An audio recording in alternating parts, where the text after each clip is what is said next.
Mm. Good afternoon or good morning for those who are in the US. I would like to welcome all our lawyer participants to the third series of webinars organized by the Deccan Heritage Foundation, His Highness Sri Kandadatta Narasimharaja Wadia Foundation in Mysore, and the Center for Islamic Studies at the University of Cambridge, UK. The first lecture of these third webinars considered the female protagonists in the history of the Deccan. The second lecture, the context of the Dutch with the Ikiri successors of the Vijayanagar. Fascinating was the interpretation of the Dutch regarding the political networks during the turbulent political events of this post-Vijayanagar period, which did not always agree with the epigraphical evidence of the time. This third lecture deals with the important role of the Jains as patrons of the arts and their role during the Hoysala period. And the lecturer is Katherine Kasdorf, who has been working on the Jains for quite a long time, and who is Associate Curator of Arts of Asia and the Islamic World at the Detroit Institute of Fine Arts. She received her PhD in South Asian art history from Columbia University in 2013, completing a dissertation on temples of the Hoysala capital in Halebidu, Karnataka. At the Detroit Institute of Arts, she collaborated with colleagues on the reinstallation of the Asian collection, opening new galleries in November 2018.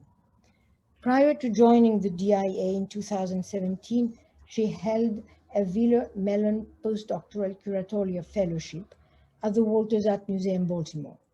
She has published articles on architectural reuse in Hindu and Islamic contexts in the Deccan and on works of Tibetan art at the Walters Art Museum. Current projects include research related to DIA South Indian Yogini sculpture and publications on Hoysala-period temples. Dear Katherine, the stage is yours. Thank you. Sure. Thank you, Helen, for that warm welcome. And hello, everyone. I will start sharing my screen and go into presenter mode. Does that look okay to everyone? Yes, perfect. Yeah. Okay, great. So I will just begin. So over the past few seasons, I've really enjoyed attending many lectures in this series, and I'd like to offer my thanks to all the sponsors for bringing us all together in this exchange of ideas about the history and art history of the Deccan.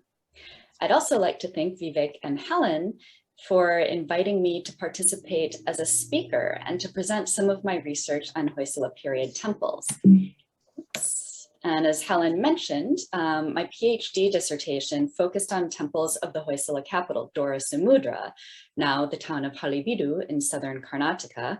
And I've continued to return to the site and its very rich material since completing my graduate studies.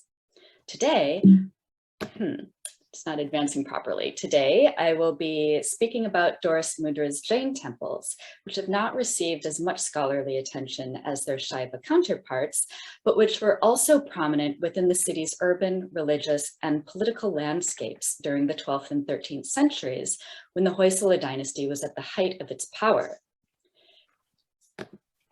3 of these temples survive today, dedicated to the Jinas Parshvanatha, Adinatha, and Shantinatha, but inscriptions and other archaeological evidence point to the presence of many more. While I'll touch on several temples in my talk today, we'll look especially closely at the Parshvanatha Basadi, the largest of Dorasamudra's surviving Jain temples. And just a quick note, the word Basadi or Basti is commonly used in Karnataka to refer to a Jain temple, and Basadi also appears in Hoysala-period inscriptions. Another word that refers to a Jain temple, which also appears in inscriptions, is Jinalaya, which means home or abode of the Jina. And I'll be using these 3 words, temple, Basadi, and Jinalaya, interchangeably. So we know from an inscription published and translated in the series Epigraphia Karnataka that the Parshvanatha Basadi was built through the patronage of a courtier named Bopadeva and dedicated in 1133 CE. As I hope to show, This temple, its colossal devotional image, and its monumental foundation inscription attest to the role that Jain temples played in creating prestige for the Hoysala capital, both through their visual power and through the influential networks of religious and political leaders to which they were connected. But before delving into the rich material of the Parshvanatha Temple, I want to take a step back and consider its place within the broader layout of the Hoysala capital. When Bopadeva commemorated his temple's foundation in 1133, Dorasamudra was a city on the rise. The previous decade had seen the dedication of the Hoysaleshvara Temple, a monumental double temple to Shiva built in a new, radically sculptural style that has come to be identified with the Hoysala dynasty itself. Today, the Hoysaleshvara is the most famous temple of Halebidu, and for many people, the town's name is even synonymous with this building. The Hoysaleshvara and its sculpture-covered walls certainly would have made an impact on Dorasamudra when the temple was built in the years around 1120 CE, and even as the city grew, it remained one of the most prominent buildings of the capital. It certainly wasn't the only temple around, however. During these years, in the early to mid-12th century, merchants, royalty, and members of the court were actively supporting the foundation of new temples in the city, and presumably contributing to other urban developments for which records have not survived, such as marketplaces and domestic structures. Even though many of the buildings that once stood in the Hoysala capital no longer exist, surviving temples and temple ruins, traces of the city's fort wall, and fragmentary foundations that have been identified with the Hoysala Palace provide some idea of the city's layout. Also important are the water reservoirs that surround the city. And in fact, the earliest surviving Hoysala-period inscription from Dorasamudra, which dates to 1062 or 3, records construction related to these reservoirs. The remnants of the fort wall encircle an irregularly shaped area that spans just over 2 kilometers at its widest points. Much of this area is agricultural today, but during the city's time as a royal capital between the mid-11th and mid-14th centuries, we can imagine that many of today's fields would have been populated with the city's residents. While buildings made of perishable materials must once have stood throughout Dorasamudra, the concentration of stone temples and ruins in the eastern part of the fortified area suggests that this was a particularly active zone. The southeastern quadrant, where the palace and the largest temples were located, seems to have been the most prominent of all. And this is where the majority of the city's Jain temples were located. In addition to the 3 surviving temples in the compound of the Parshvanatha city, another cluster of Jain temples seems to have been located approximately 100 meters to the south, and that's marked temple mounds on the map you see on the screen here. Recently, the ASI has begun excavating this area, and they've uncovered the foundations of a temple, as well as other architectural and sculptural materials. And I haven't yet had the opportunity to study these new finds in detail, but they're sure to reveal exciting new information about Dorasamudra's Jain temples. Now, within the eastern zone of the city, a significant number of temples and ruins are situated along a particular north-south axis. And it angles a bit toward the west and the northern part of the city. I've marked it in yellow on the map there. It's likely that this axis marks the location of a major road, which during the Hoysala period was lined with many of the city's most prominent buildings. And today, a modern road runs along this very route. In addition to being a focus of urban growth, this thoroughfare must have been at the center of urban life in the Hoysala capital, a site of social and commercial interaction, as well as a route traveled by both residents and visitors wishing to get from point A to point B. The Parshvanatha Temple occupied a prime location near the intersection of this road and another one that ran eastward from the palace. A modern street also now overlays this route, but as with the north-south thoroughfare, surviving 12th and 13th century structures point to the presence of a road there during the Hoysala period too. In fact, all 3 surviving Jain temples of Dorasamudra are located along this east-west road. Standing to its south, they face north toward the street that provided access to them. The walls of the compound they share are mostly a modern reconstruction, but the space these walls delineate seems to have been conceived as its own unit during the Hoysala period too. The entire compound is elevated, and evenly cut stone blocks, likely dating to the Hoysala period, are found in some parts of this wall. The entrance gateway that gives access to the compound has also been altered since the 12th to 13th century. It may even be a completely later construction incorporating reused Hoysala period pillars into its facades. And it certainly has had some modern restoration work. Its superstructure, made of brick and plaster, probably dates to the 16th or 17th century. And even if this gateway dates to a later period, it's possible that a Hoysala period gateway also once stood in the same place. Directly aligned with the Parshvanatha Basadi, it signals that temple's primacy within the compound. Now, I've already mentioned that the Parshvanatha Temple is the largest of the three temples. It's also the most finely finished, and it was the first to be built. The much smaller temple to its east was constructed just a few years later, in 1138, through the patronage of a local official, a Hegede named Mallimaya. The inscription that provides this information also tells us that Mallimaya came from a merchant family, and that the temple also received donations from a collective group of merchants and artisans of the mint. This temple now enshrines a later image of Adinatha, but it was originally dedicated to the Jina Mallinatha. The name that was chosen for this temple, Nakara Jinalaya, underscores its association with the merchant community, a division of which was known as the Nakarats. More than 100 years later, the Jain Nakaras of Dorasamudra were also involved in the foundation of the Shantinatha Basadi in 1256, as recorded by an inscription on the pedestal of that temple's monumental devotional image. And I'll return to this temple and its monumental Jina later on. Both seem to have been inspired by the example of the nearby Parshvanatha Temple. So let's take a closer look at the Parshvanatha Temple and its inscription. I've already mentioned that its patron was a courtier named Bopadeva, and that the temple was consecrated in 1133 CE. The inscription that provides this information is an impressive monument in its own right. Standing nearly 3 meters tall and 1.2 meters wide, its text is carved in beautifully formed Kannada letters, and the stele is topped with a finely carved Jina and other figures. The scene is framed by the sun and moon, reminding us of the eternal authority of the text carved below, which will last as long as the sun and moon endure, as Hoysala inscriptions like to say. According to the text, Bopadeva had the temple built in honor of his recently deceased father, Gangaraja, one of the most celebrated military generals in Hoysala history. The inscription contains a wealth of information, but one of the passages I find most interesting is its declaration that Bopadeva had the temple built, quote, in the middle of the greatest of capital cities, Dorasamudra, end quote. Bopadeva was proud to construct this temple in the capital of the Hoysalas, and he wanted the inscription to underscore its central place within the city.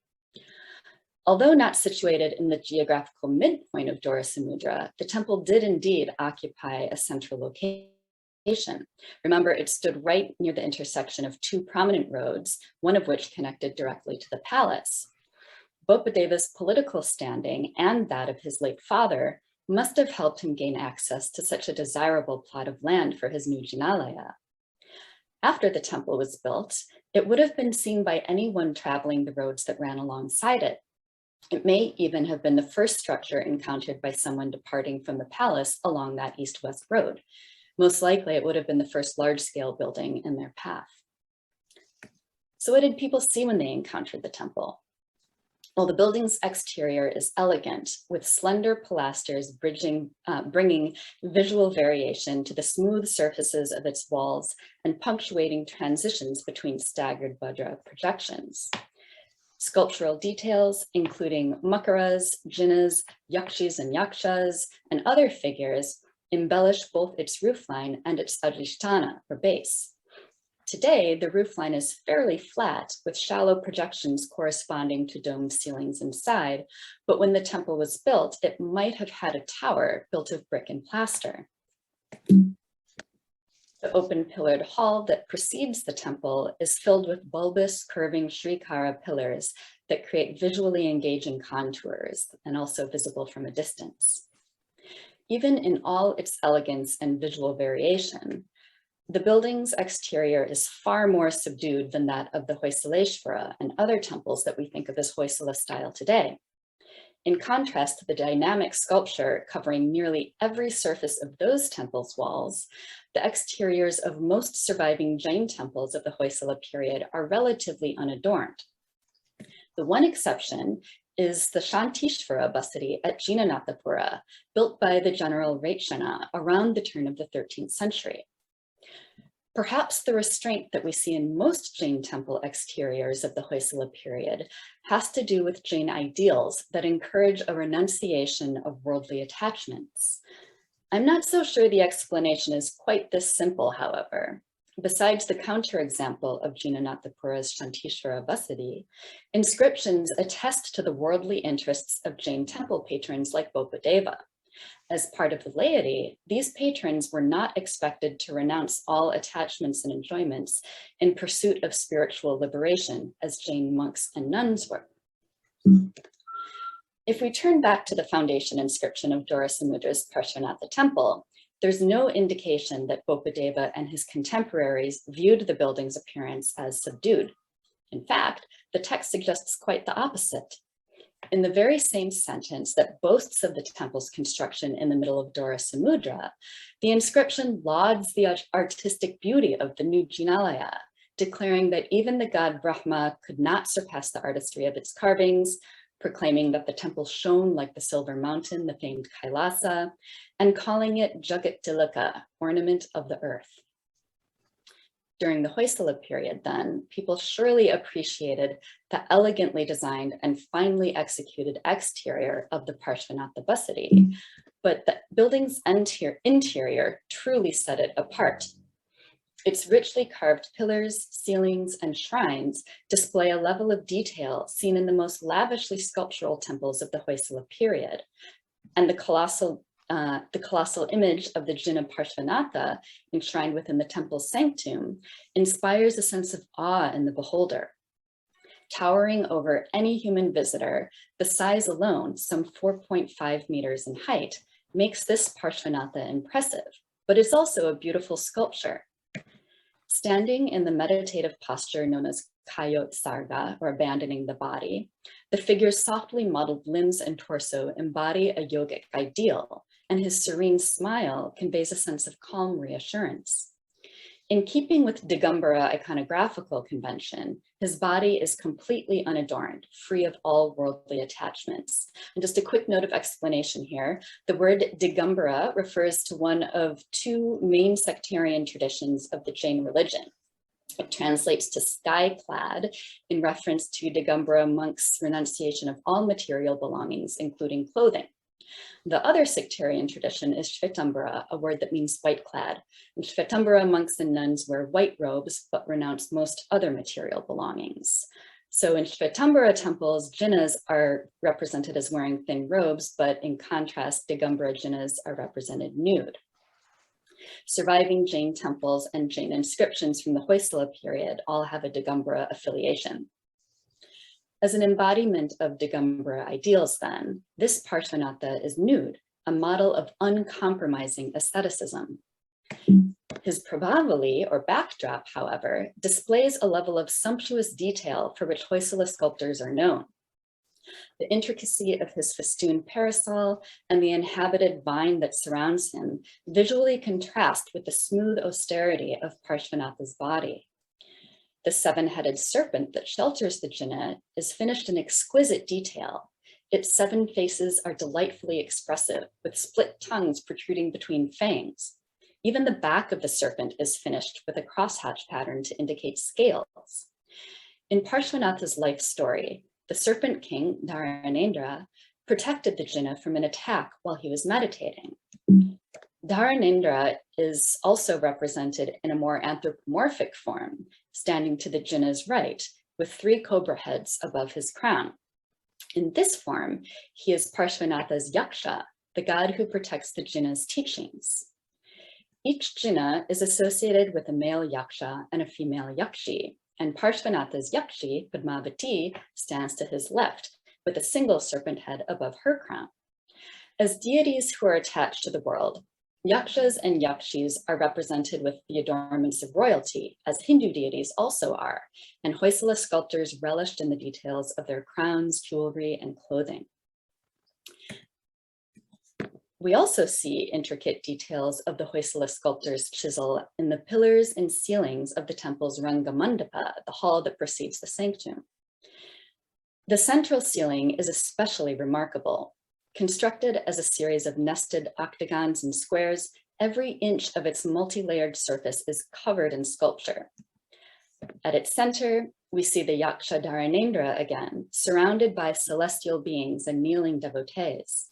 The panels and beams that frame this central panel feature figures on parade, musicians, enthroned jinas, auspicious kirtimukas, flowers, and a profusion of other imagery. The walls of the Rangamandapa are lined with 8 shrines, each one featuring a tower with a seated Jina at top.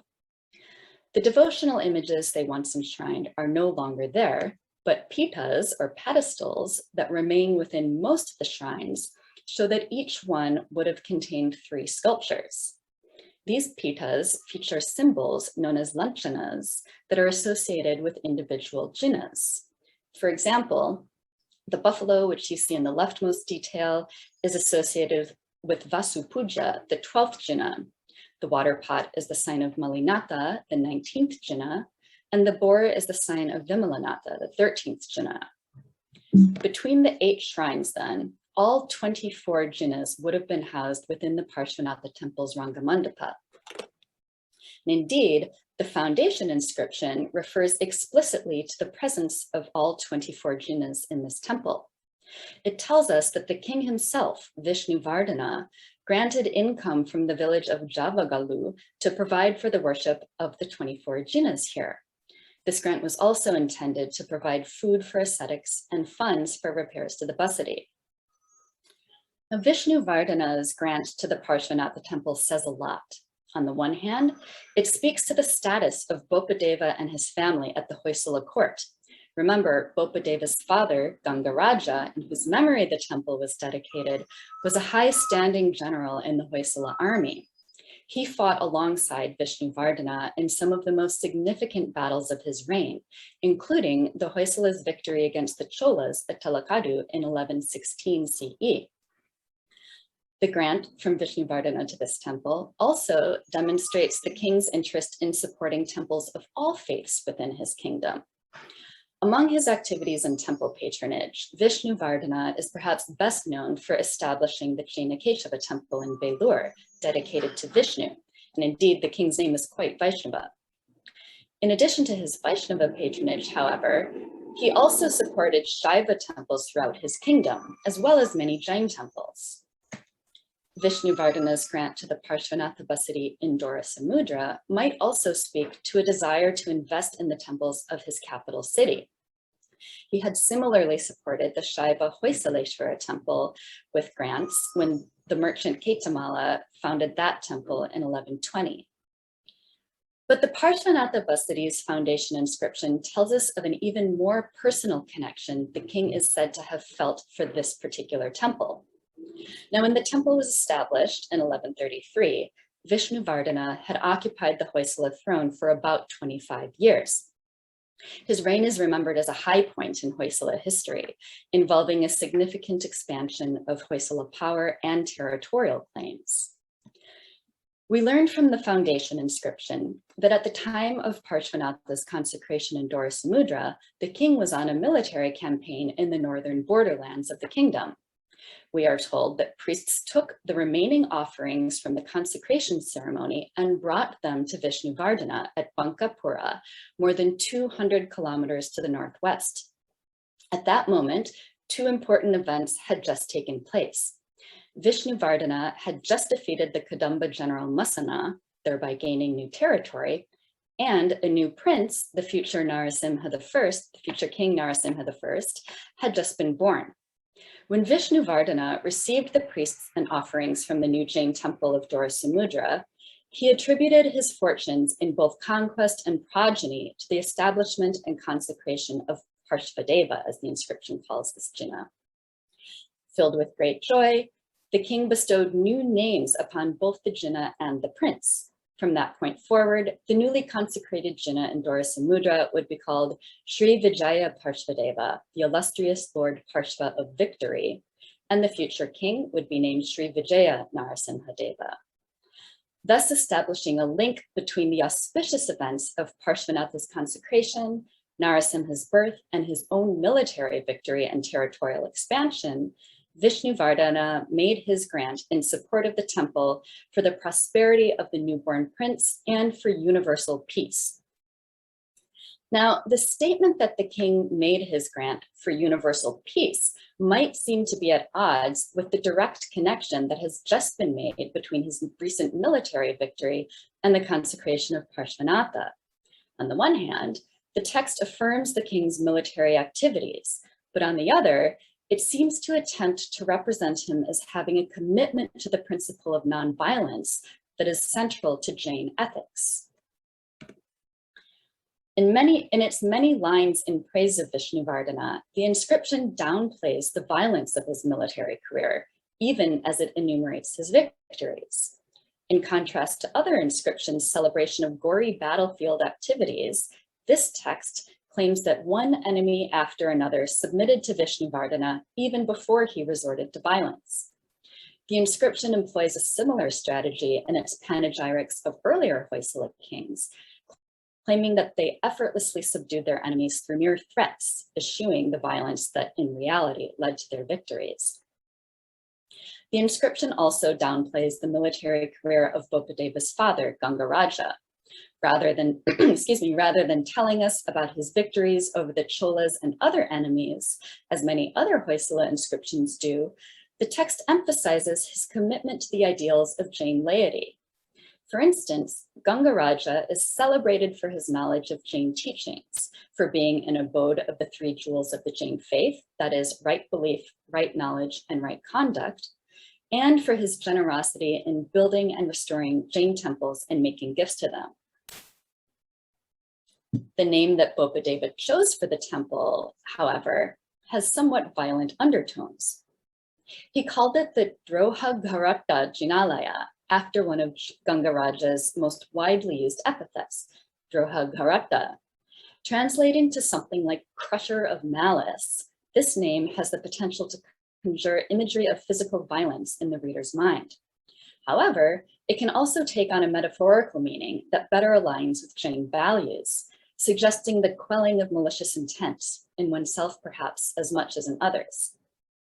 For that matter, the name that the king chose for the Jina, Vijaya Parshvadeva, can also be interpreted metaphorically, with Vijaya pertaining not only to the Hoysala's military victory, but also to the spiritual victory over karma, emotions, and other attachments, which Jain teachings prioritize as a means to enlightenment and liberation.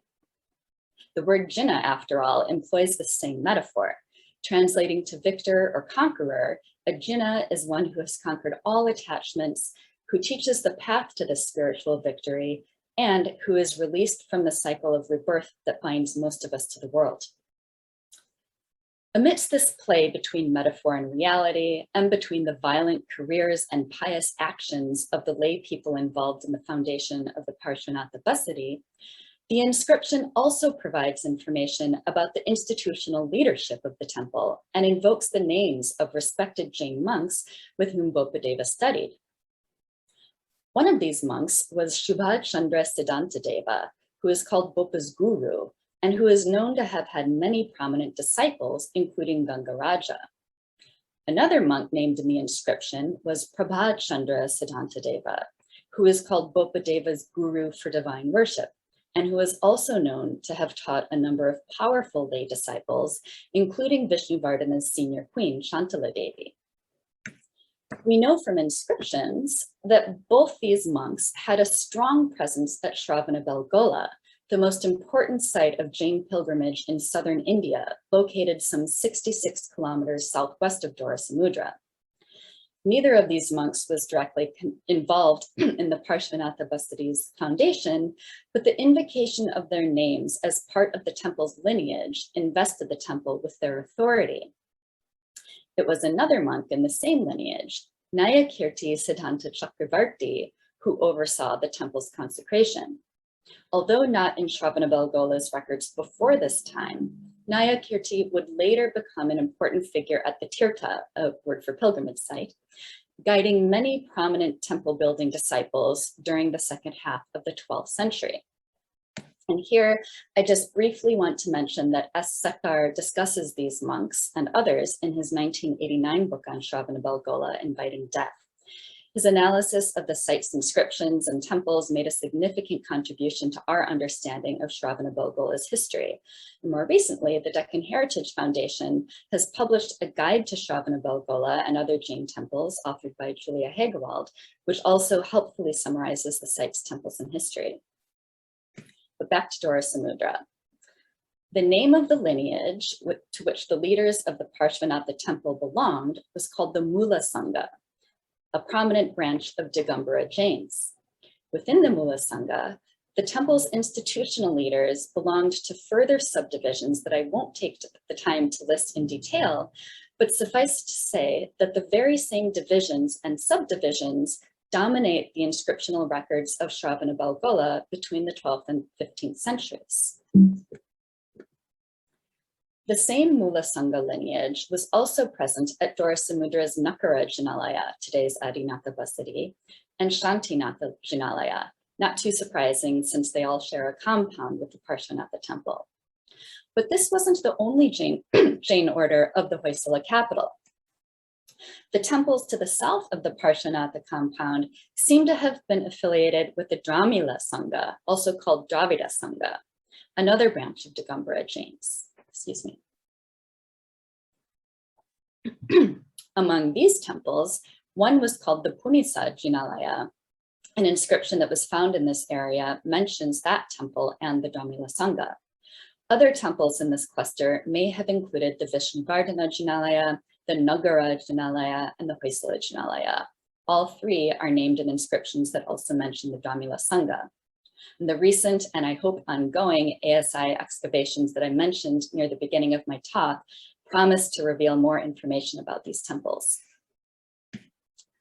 Among the Jain temples of Dorasamudra then, the Parshvanatha Basadi had the longest standing institutional ties to Shravana Belgola. Beyond the affiliation it shared with Shravana Belgola's dominant monastic order, its patron's family played a leading role in the development of the pilgrimage site during the 12th century.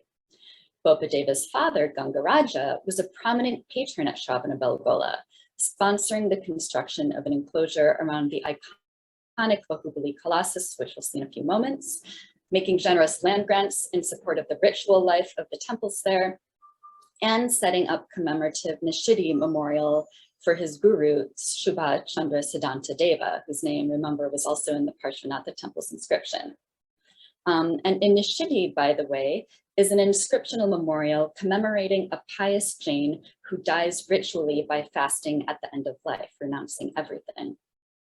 Several members of Bopadeva and Gangaraja's family also built temples, supported rituals, set up nishidis for their teachers and others, or were even themselves commemorated in nishidi memorials in or near the pilgrimage site.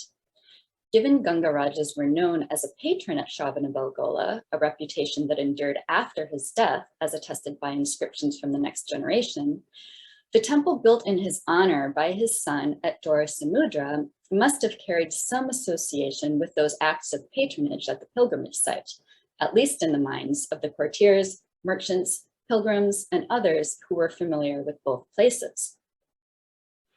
It wasn't just these social, institutional, and religious relationships that connected Dorasamudra's Parshvanatha Temple to Shravana Belgola, however, or that otherwise contributed to its status. Having spent some time discussing this temple's networks of prestige, I'd like to return to its monumental jina. I'll explain how I think it too made a connection to the pilgrimage site, but first, let's take a moment to consider what it's like to be in this temple, standing near this image of the Jinnah. With a height of some 4.5 meters, the sculpture dwarfs anyone in its presence, and I'm grateful to Anna Seastrand for modeling the scale in this photo taken during our visit together in November 2010. As one approaches the image, one becomes increasingly aware of its scale and of one's own comparatively small stature. The effect is humbling, and this sense of humility before the Jinnah was perhaps one motivation behind creating an image of its height. The monumental scale may also have been inspired by life stories of the Jinnahs, all of whom, before the 24th Mahavira, are said to have been of superhuman height. But I would argue that the sculpture was also meant to impress visitors in less religiously motivated ways. We've already seen that Bopadeva's foundation inscription unambiguously associates the temple and its image with power and glory. The monumental Jina, Vijaya Parshvadeva, would have contributed to this glory, boosting the prestige of the temple's patron, his associates, and the city of Dorasamudra. Now, Jain devotional images of these proportions are found at a few locations throughout the subcontinent, including Khajuraho, Gwalior, and Rajorgar in the north, and Tirumalai in Tamil Nadu, but they're far from common. Their rarity makes their connection to place especially powerful, and the experience and memory of standing before Vijaya Parshvanatha would have been closely tied to the city of Dorasamudra. Of course, the most famous place to feature a colossal Jain image is Shravana Belgola.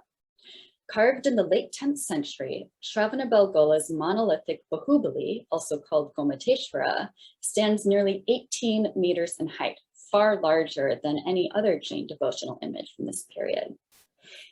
Approaching Shravana Belgola from a distance, Bahubali is unmissable at the summit of the larger of the two hills that define the landscape of the site. Two temples on Shravana Belgola's smaller hill, however, dedicated to the Jinnahs Parshvanatha and Shantinatha, enshrine images closer in size to Dorasamudra's monumental Jinnah. Shravana Belgola's Parshvanatha, which stands over 5 meters in height, including the serpent, is slightly larger than Dorasamudra's. The image worshipped as Shantinatha is slightly shorter, just under 4 meters tall. Neither of these images or their temples are known to have a foundation inscription, but both stylistically predate surviving temples of the Hoysala capital. The Shantinatha is probably late 10th or early 11th century, and the Parshvanatha is probably late 11th century or possibly very early 12th. Stylistic differences notwithstanding, the monumental Parshvanatha of Dorasamudra and Shravana Belgola share certain details that suggest the Jinnah in the capital city was in some respects based on its counterpart at the powerful pilgrimage site. At the most basic level, the sculptures are similar in scale and both represent one of the most iconographically distinctive Jinnahs. Whereas many of the 24 Jinnahs are similar in appearance, Parshvanatha is immediately identifiable by the 7-headed serpent that shelters him. More specifically, though, both images are also elevated by lotus pedestals that rest on the floors of their respective sanctums.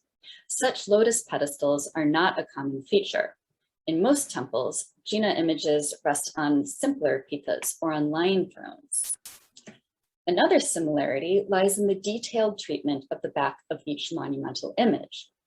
It's more common for the back of a sculpture to remain relatively roughed out and unadorned, but the serpent bodies behind both Parshvanatha figures are articulated in crosshatched scales on all sides. Both sculptures also feature curling vines inhabited by dynamic figures. Although the placement of the vine differs between the two, flanking the lower legs of the Shravana Belgola image and the upper register of the Dorasamudra one, this feature provides another link between them. Although the Dorasamudra Parshvanatha is not a strict copy of its predecessor at Shravana Belgola, the shared details between the two suggest that the image at the capital may have deliberately referenced the image from the pilgrimage site. Whether or not the artists of the Dorasamudra image saw the Shravana Belgola Parshvanatha firsthand is uncertain, but Bopadeva surely would have been familiar with the earlier image. He or others with knowledge of the pilgrimage site could have verbally communicated the features of the Shravana Belgola sculpture to the artists in the capital.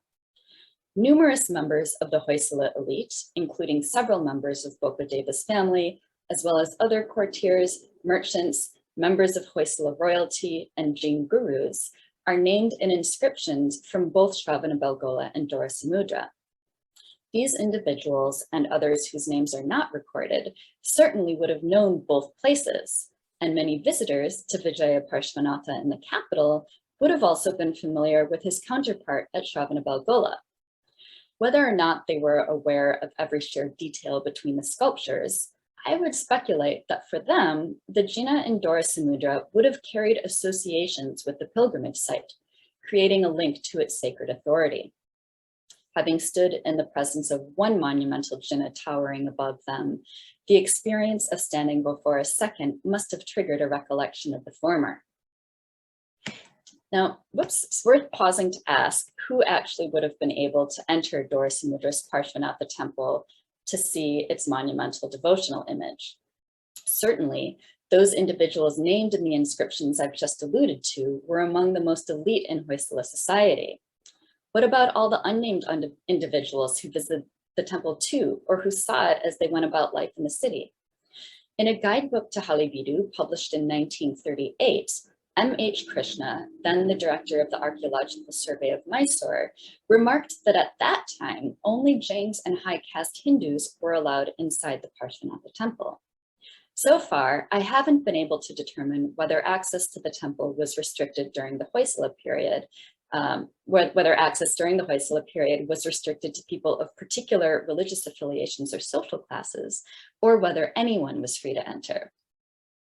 But even if the visual experience of the colossal Parshvanatha was only accessible to some of Dorasamudra's residents and visitors, for those who did see it, viewing the extraordinary image must have been a memorable experience associated strongly with its place and recalling similar visual experiences from Shravana Belgola. Notably, by the end of the Hoysala period, not only one, but three monumental Jina images could be seen in Dorasamudra. In addition to Bopadeva's Parshvanatha, consecrated in 1133, the neighboring Shantinatha was dedicated in 1256, and another towering Jina from the ruins to the south probably dates to the 12th century. With each image, the association between such colossal Jinas and the Hoysala capital would have grown stronger. These sacred icons were also iconic of their place. Like Vijaya Parshvanatha, Dorasamudra's other two monumental Jinas probably also recalled the colossal images of Shravana Belgola. At least by the mid-13th century, however, when this Shantinatha was consecrated, Dorasamudra's own monumental Jina may have been the primary model.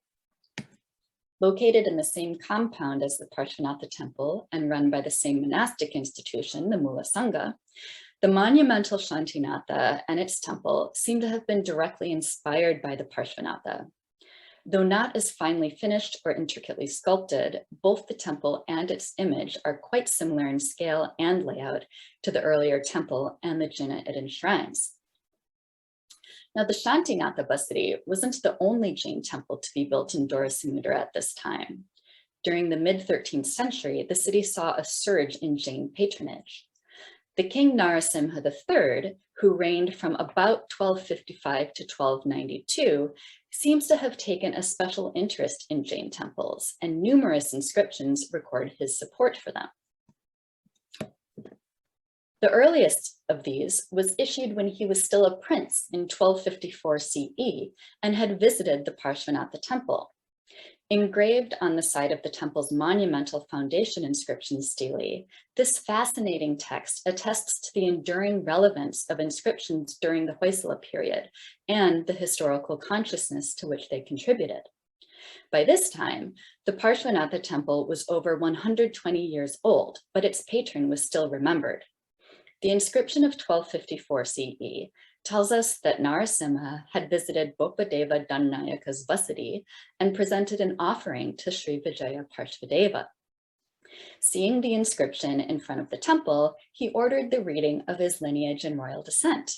As the inscription was being read to him, he learned that a compound of buildings situated in land previously donated to the temple had become dilapidated. For the dharma of his lineage and for the prosperity of his father's kingdom, he had these buildings restored. A few months later, in early 1255, Narasimha granted additional land to the temple to support the worship of Sri Vijaya Parshvadeva. Intriguingly, he made this grant on the occasion of his upanayana, or investiture. And this statement would seem to suggest that Narasimha himself was initiated into the Jain Mula Sangha tradition of the temple. The term upanayana, I don't think is likely to refer to his coronation, as some authors have thought. Besides the word's connotations with religious study, Narasimha is still called a prince in this inscription, Kumara, and the name of his father, the king Someshvara, appears at the end of the record. Even if the term does in this case refer to an investiture into kingship, however, Narasimha's donation to the Vijaya Parshvanatha at the time shows his commitment to the temple and the community it served. Early in his reign, he also supported the Shantinatha vasadi with a land grant at the time of that temple's consecration in 1256.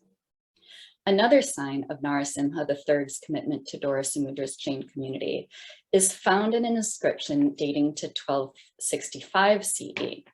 At that time, he made a generous land grant to support the operations of the newly constructed Trikuta Ratnatraya Shantinatha Jinalaya, which is also referred to as the Trikuta Narasimha Jinalaya. Where this temple stood is not clear, but it is possible that it expanded the geographical extent of Dorasamudra's most prominent Jain institutions beyond the two clusters we've seen so far. The inscription stele that records its establishment was found to the north of Beniguda Hill, near the area marked Nelamalige on this map. Jain materials are also reported to have been found nearby in the area I've highlighted in yellow. In addition to the royal patronage of Narasimha III, Dorasamudra's Jain community received support from a broad base of merchants, monks, courtiers, and other individuals during the second half of the 13th century. In the inscription of the Shantinatha Temple from 1256, we are told that one Vijayana and all the Jain Nakaras, or merchants of Dorasamudra, sponsored the construction of that vasadi. A few years later, in 1262, a number of merchants based in different towns across the Hoysala kingdom made a donation to the Vijaya Parshvanatha Temple. And when the Trikuta Ratnatraya Jinalaya was founded a few years after that, it received not only a land grant from the king, but also a number of smaller gifts from individuals identified with various occupations. The patronage of Dorasamudra's Jain community was not limited to temple donations either. A number of Nishidi memorials were also sponsored during this period, commemorating monks and other pious Jains who died ritually by fasting at the end of life. Dating as late as 1300, these skillfully carved monuments were sponsored collectively by Jain citizens of Dorasamudra, and they describe the active careers of the monks they honor and the lineages of gurus to which they belonged. The collective patronage that we see in so many of Dorasamudra's vasadis and Nishidi memorials speaks to yet another kind of network at play in the Jain community of the Hoysala capital. The individual participants in this patronage may not have had the resources that Hoysala royalty or high-ranking courtiers like Bopadeva did, but by coming together, they too contributed to the city's Jain landscape and supported the activities of the temples and the revered monks who led them. As we've seen, many of these monks were linked to the prestigious Mula Sangha, the dominant monastic order at Shravana Belgola during the Hoysala-period. Their presence in Dorasamudra created a connection to the sacred Tirtha, a connection that seems to have been strengthened in new ways with the establishment of the Parshvanatha Temple. Bopadeva's familial network, which included prominent patrons of Shravana Belgola, also linked this temple to the pilgrimage site. most notable among these patrons was Gangaraja, in whose memory Bopadeva dedicated the Parshvanatha Jinalaya. Recall that Bopadeva proudly built this temple in the middle of Dorasamudra, a place he considered to be the greatest of capital cities. The artistic beauty of the building, praised in its foundation inscription, was surely perceived to contribute further to the eminence of the city, as well as to honor the jinas enshrined within the temple. And the monumental jina in its sanctum, which King Vishnuvardhana himself named Vijaya Parshvadeva, simultaneously evoked the colossal images of Shravana Belgola and created a visual experience unique to its own place. Through his visual, sacred, and perhaps even political power, this monumental and charismatic jina attracted devotees and donors from multiple backgrounds and different cities, making Dorasamudra itself a Jain destination. Thanks. Thank you for that wonderful lecture, Katherine. It was really a wonderful tour of these sites that I don't think many people visit, and it was really eye-opening. I want to say to our audience, please feel free to type your questions in the chat box while you're gathering your thoughts, and typically once one question starts, they all start rolling in. I'll ask one initial question to Dr. Kasdorf. I was really interested in the experience of these monumental sculptures, especially when they're inside a vasadi.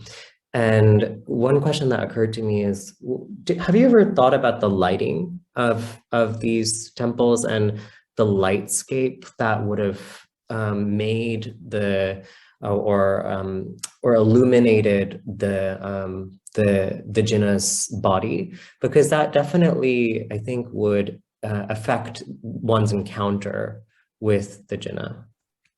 Most definitely, and excuse me, actually in the Parshvanatha Temple from Dorasamudra, from Halebidu,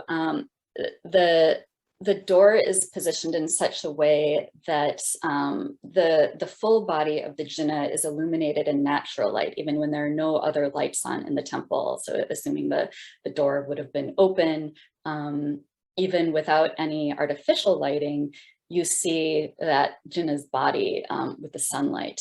I imagine that they would have also used oil lamps, however, and they might have, I can imagine that lamps would have been hung in the sanctum, or perhaps there would have been a metal structure or something surrounding the jina or flanking the jina to hold additional oil lamps. So yeah, certainly both natural and artificial light would have impacted that really moving experience of being in his presence. I was just thinking about how difficult it was for us to even get a good image of one of these, one of the jinas, and photography almost doesn't do the job as much as we would want it to. We have a first question from Gomti Venkateshwar. I've been to Shravana Belgola, and I thought the site and the monumental image of the Gautameshvara was more ancient than 11th century. Absolutely, yeah, it's a very ancient site, and actually, even from the centuries BCE, there's evidence that it was a sacred site for Jains. It originally seems to have been primarily a site for ascetics to go and practice that ritual fasting at the end of life. There are a lot of very old inscriptions commemorating individuals who performed that ritual. It was during the Ganga period, during around the 10th century, 9th, 10th century, that we start to see more evidence of temple-based practices at Shravana Belgola. So there's the Chamundaraya Basadi on the smaller of the two hills, dates to the Ganga period. The colossal Gomateshvara was, excuse me, was just a monolithic sculpture that was carved directly from the large hill on which it's situated in the late 10th century. But as Settar showed in his book on the site from the 1980s, he did a great job, like really looking at all the inscriptions and analyzing them. And you really see this uptick in temple construction and temple practices in the 11th, 12th, 13th centuries. So the landscape of the site really changed during the Hoysala period, and a lot of temples came up there, but absolutely it's far more ancient than that. So we have a question that I think is actually a larger question by Renu Barik, who is asking about the rituals at Shravana Belgola. And I just wanted to sort of piggyback on that question is, do we have an understanding of sort of the larger set of practices that would have been carried out there? Yeah, there's inscriptional references to providing all kinds of materials for these Jain temples, like oil lamps, like various materials for offerings, pretty similar to what we see in Hindu inscriptions, actually, or inscriptions for Hindu temples and offerings. So, in terms of the Abhisheka, that ritual pouring of consecrated substances over the colossal Gomateshvara that happens every 11 years, I think. I'm blanking all of a sudden at Shravana Belgola. Really interestingly, in the Shantinatha Temple at Halebidu, there are big staircases flanking either side of the sanctum that allow people to go up and access the top of the Jina. And those probably post-date the Hoysala period, I would say. But, it seems quite possible that Abhisheka may have been part of the rituals, if not during the Hoysala period, certainly later. One thing that I would mention that this lecture and other lectures that you've given before do so well is, I think you gave a paper at Subhashini Kalagotla's Temple Cultures Conference recently, and what you in even just navigating through the roads or putting temples in dialogue with each other, something that I think that your work does so well is actually get to that culture all around the temple, that it's not just the temple, it's all these other bits that are around it. I'm aware of our time, and we try to keep these sessions to about an hour, but and we might have a little bit of time after the recording, but our final question will go to Tilo Datig, who asks, is there evidence for the patronage of the Dravida Sangha temples at Halebidu? Was it different castes or social groups than the temples related to the Mula Sangha? Was there royal support for these two? So that's a really good question. There's certainly evidence of patronage of the Dravida Sangha there, because we have several inscriptional references to the Dravida Sangha with temples with names that suggest some kind of a connection to royalty, like Hoysala Jinalaya, like Vishnuvardhana Jinalaya. Those temples' patrons could have simply named them after Hoysala kings and the Hoysala royal family, but it's also possible that Hoysala royalty supported those temples. But we really don't know. All of the temples, all of the inscriptions that name the Dravida Sangha are really fragmentary. So we only see these brief references to it. We don't really have a whole lot of information about the patrons, but certainly elite individuals also patronize the Dravida Sangha there. Thank you, Katherine, today for your lecture today, and I'm really looking forward to seeing a lot of this in print and looking forward to how it changes how we understand everything in the Deccan too. So please join me in thanking Dr. Katherine Kasdorf for her lecture today. Thank you. And our next lecture will be by Mohit Manohar, who is a graduate student at Yale. And his lecture is entitled A Victory Tower Built by a Slave, the Chand Minar at Dolatabad on November 12th at 2 p.m. London time. So we look forward to hosting you then. Thank you.